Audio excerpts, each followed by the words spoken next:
Hi, I'm Samantha Lewis, and I'm here at the BioIT World Expo in Boston, Massachusetts, with Stephen Granite, who is the Director of Database and Software Development at the Center for Cardiovascular Bioinformatics and Modeling at the Johns Hopkins University.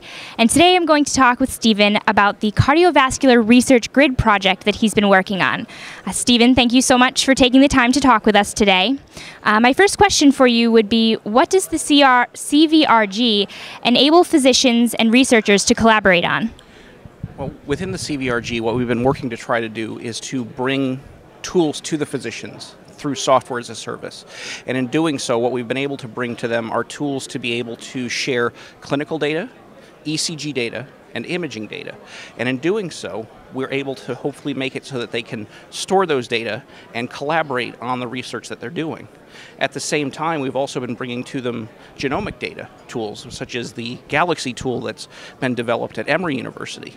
And by providing that to them, we can then extend the data that they can integrate together and make it so that they can collaborate even more. How is the file transfer handled with this process? Well, within CVRG, for electrocardiogram data, what we have gone and done is developed secure methods using secure FTP and secure copy to transfer data.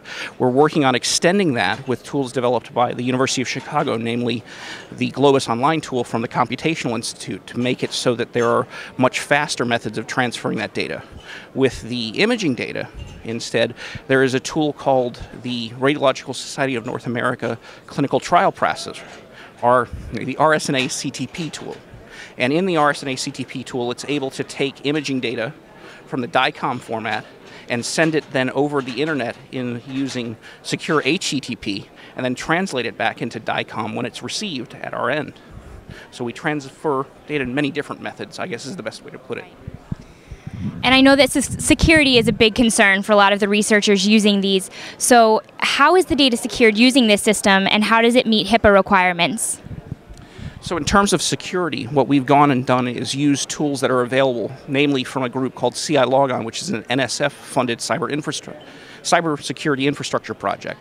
And in that, what they have done is made it such that IDs that are at your home institution, available through the InCommon Federation, are able to be used to actually log into our tools. So you're logging in with your account that you use for your home institution. Then when it comes to HIPAA and things like that, we've developed a tool which is a global unique identifier tool, which was based upon one that was developed by the National Database for Autism Research.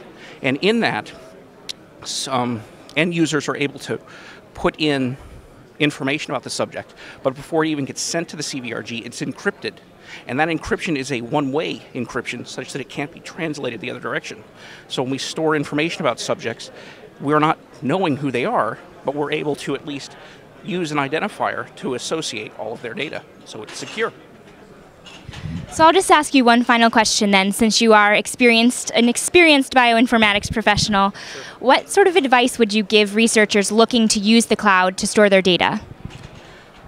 Well, in terms of researchers, what we would suggest doing is taking a look at what they're wanting to store and analyze. And in doing so, we have worked with a number of virtual machine tools like VMware and VirtualBox, both of which are definitely available to the academic community. They could do or use something like that to do it in-house, and or what we've been trying to do in the CVRG is move our tools into the Amazon cloud. So we're looking at using public cloud providers to be able to store data and share it as well. Great. Thank you very much, Stephen. Again, that was Stephen Granite of Johns Hopkins University, and I'm Samantha Lewis here at the 10th Annual BioIT World Conference and Expo. Thank you.